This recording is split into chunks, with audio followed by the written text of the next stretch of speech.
Hello প্রিয় বন্ধুরা, Soumen Nath YouTube চ্যানেলে আপনাদের সবাইকে স্বাগত জানাই। আর আজকে একটি অত্যন্ত গুরুত্বপূর্ণ ভিডিও আপনাদের সবার জন্য নিয়ে হাজির হয়েছি।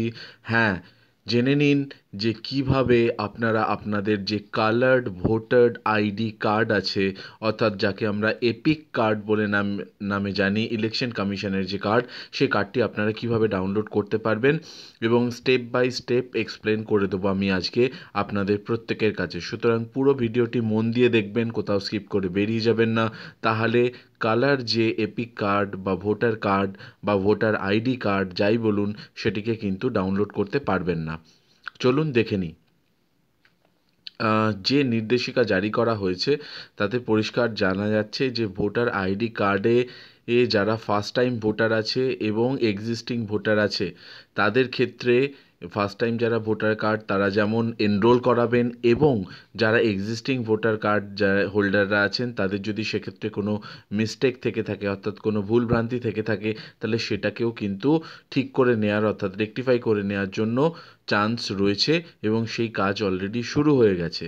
এতদিন পর্যন্ত জেনারেলি যেটা দেখা গেছে যে ব্ল্যাক অ্যান্ড হোয়াইট যে ভোটার কার্ড ছিল, সেই ভোটার কার্ডটাই আমরা পেতাম, কিন্তু এর সাথে এপিক যে আমাদের ইলেকশন কমিশন যে আছেন তারা চালু করেছেন কালার ভোটার কার্ড, এবং এই যে কালার ভোটার কার্ড সেটি পেতে গেলে আপনাকে 30 টাকা খরচা করতে হবে, যার ফলে আপনি আপনার কালার ভোটার আইডি কার্ড কিন্তু পেয়ে যাবেন, যেটি অনেক বেশি টেকসই এবং তার সাথে আপনাকে পরিষ্কার আইডেন্টিফাই করা যাবে। আসুন দেখে নিই যে কী পদ্ধতির মাধ্যমে আপনি এই কালার ভোটার আইডি কার্ডটি পেতে পারেন। আমি এখানে বলে দিচ্ছি যে স্টেপসগুলি আছে, সেই স্টেপগুলি হলো, প্রথমে যেটা করতে হবে আপনাকে ন্যাশনাল ভোটার সার্ভিস যে পোর্টাল আছে nvsp.in সেখানে যেতে হবে। সেইখানে যাওয়ার পর সেখানে অ্যাভেলেবল যে স্ক্রিন থাকবে, you will be redirected to a new page, অর্থাৎ সেকেন্ড স্টেপে আপনাকে একটি নতুন পেজে সেখানে চলে দিয়ে দেবে, এবং নতুন পেজে পৌঁছে যাওয়ার পর সেখানে যে register on the voter portal at voterportal.eci.government.in কিন্তু আপনাকে যেতে হবে। ওখান থেকেই অটোমেটিক আপনাকে রিডাইরেক্ট করে এই voterportal.eci.government.in পাঠিয়ে দেবে। এবং চতুর্থ স্টেপ যেটি হচ্ছে যে আপনাকে একটি আপনার ভ্যালিড ইমেল আইডি, অর্থাৎ যে ইমেল আইডিটি আপনি ব্যবহার করেন এবং যেটি ভবিষ্যতেও ব্যবহার করবেন, সেই ইমেল আইডিটি আপনাকে দিতে হবে, এবং ক্লিক অন কন্টিনিউ বাটন, এটা দেওয়ার পর you will receive a link on your email. আপনার যে ইমেল আছে সেই ইমেলে কিন্তু একটা লিঙ্ক আসবে, follow the instructions to complete the registration, অর্থাৎ ওই লিঙ্কটায় যদি আপনি ক্লিক করেন তাহলে কিছু ইনস্ট্রাকশনস আসবে, এবং ইনস্ট্রাকশনের সাথে যেটা হবে যে ফর্ম 6 একটা দেয়া থাকবে ইলেকট্রনিক্যালি, আপনাকে সেই ফর্ম 6টা ইলেকট্রনিক্যালি ফিল আপ করতে হবে, এবং ফিল আপ করার পর আপনি যে ছবিটা চাইছেন, আপনার নতুন যে ছবি, কালার ছবি, সেই ছবিটা কিন্তু আপনাকে আপলোড করতে হবে উইথ রিলেভেন্ট ডকুমেন্টস। এখানে রিলেভেন্ট ডকুমেন্ট বলতে যেটা বোঝাচ্ছে সেটা হচ্ছে যে আপনার আইডেন্টিটি প্রুফ একটা দিতে হবে, এবং আপনার যে অ্যাড্রেস প্রুফ আছে সেই অ্যাড্রেস প্রুফ, এই দুটো দেওয়ার পর সাবমিট ফর্ম বলে একটি অপশন আসবে। সেই সাবমিট ফর্ম অপশনটি যদি আপনি করেন তাহলে আপনার ফর্মটি কিন্তু সাবমিট হয়ে যাবে। এরপরে যেটি হচ্ছে যে যে যে ইলেকশন কমিশন রয়েছে আপনাকে নতুন করে একটি colour voter ID card issue করবে। অবশ্যই সেটি ভেরিফিকেশন করে নেওয়ার পর যে সেখানে সমস্ত ডিটেলস ঠিক আছে কি না, এবং এই যে documents provided by the applicant, সেক্ষেত্রে আপনি আপনার যে অ্যাপ্লিকেশন করেছিলেন তার যে স্টেটাস সেটি আপনি ট্র্যাক করতে পারবেন www.nvsp.in থেকেই।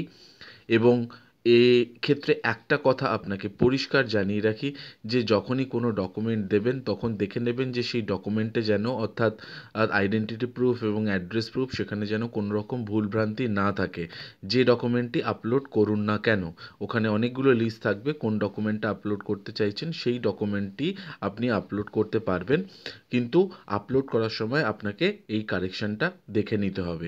এছাড়া যেটা আমি বলবো, যখন আপনি আপনার লেটেস্ট সবসময় কালার ফটোগ্রাফ দেবেন, যাতে আপনার এখনকার যে বয়স এবং তার সাথে যে আপনার এখনকার মুখমণ্ডলের যে ছবি সেটা যেন পরিষ্কার বোঝা যায়। সুতরাং সেক্ষেত্রে যেহেতু আপনি এটা দেখছেন, এছাড়া আপনার 30 টাকার একটা পেমেন্ট অপশন আসবে, সেইটা আপনি কার্ডের মাধ্যমে পেমেন্ট করে দিতে পারেন, অথবা ইউপিআইয়ের মাধ্যমেও পেমেন্ট করতে পারেন। এছাড়া যদি আপনি এই পদ্ধতিতে না পেতে চান কালার ভোটার আইডি কার্ড, তাহলে সেক্ষেত্রে আপনি যে নিয়ারেস্ট যে ই সেবা অফিস অফ এমই সেবা অফিস, সেখানে যোগাযোগ করতে পারেন এবং অ্যাপ্লিকেশন দিতে পারেন। এবং অ্যাপ্লিকেশন দেওয়ার পর তার সাথে ফটো অ্যাটাচ করে যেরকম নর্মাল প্রসেসে হয় সেরকম নর্মাল প্রসেসে কিন্তু আপনি আপনার কালার ভোটার আইডি কার্ড পেতে পারেন। কিন্তু এক্ষেত্রে একটা কথা বলে রাখি, যাদের ভোটার কার্ডে কোনো রকম ভুল ভ্রান্তি বা কিছু আছে, তারা কিন্তু এই কালার ফটোর সঙ্গে সঙ্গে তাদের যে ভুল ভ্রান্তিগুলো আছে সেই ভুল ভ্রান্তি, অনেক সময় দেখা যায় বাবার নামে স্পেলিংয়ে ভুল আছে বা আপনার নামে স্পেলিংয়ে ভুল আছে বা অ্যাড্রেসে ভুল রয়েছে, তো সেক্ষেত্রে সেইগুলো কিন্তু যে ডকুমেন্টসগুলো থাকবে সেই ডকুমেন্টসগুলো ঠিকঠাক ডকুমেন্টস, সেই ডকুমেন্টসগুলো আপলোড করবেন ওদের লিঙ্ক অনুযায়ী, ওদের যে লিস্ট অনুযায়ী সেই লিস্ট দেখে। এবং এর সাথে আরও একটা কথা বলে রাখবি, যদি সেক্ষেত্রে অ্যাড্রেস চেঞ্জ বা অন্যান্য কোনো কিছু হয়, তাহলে সেক্ষেত্রে কিন্তু আপনাকে ফর্ম 8 ফিল আপ করতে হবে। হ্যাঁ, তো সেক্ষেত্রে কিন্তু শুধুমাত্র ফর্ম 6 ফিল আপ করলে হবে না। সুতরাং যাদের সব কিছু ঠিকঠাক আছে একমাত্র তারাই কিন্তু এই কালার যে ভোটার আইডি কার্ডটা আছে সেটা পেতে পারেন। যদি অন্য কোনো ভুলভ্রান্তি থেকে থাকে তাহলে সেটা আগে সেগুলো ঠিক করান, তারপর কালার ভোটার যে আইডি কার্ড আছে সেটার জন্য অ্যাপ্লাই করুন। সুতরাং অনেক অনেক ধন্যবাদ আপনাদের সবাইকে। আর নতুন নতুন খবর নিয়ে আপনাদের কাছে হাজির হব, যার জন্য সোমেন নাথ ইউটিউব চ্যানেলটিকে সাবস্ক্রাইব করুন। Thank you very much and have a nice time.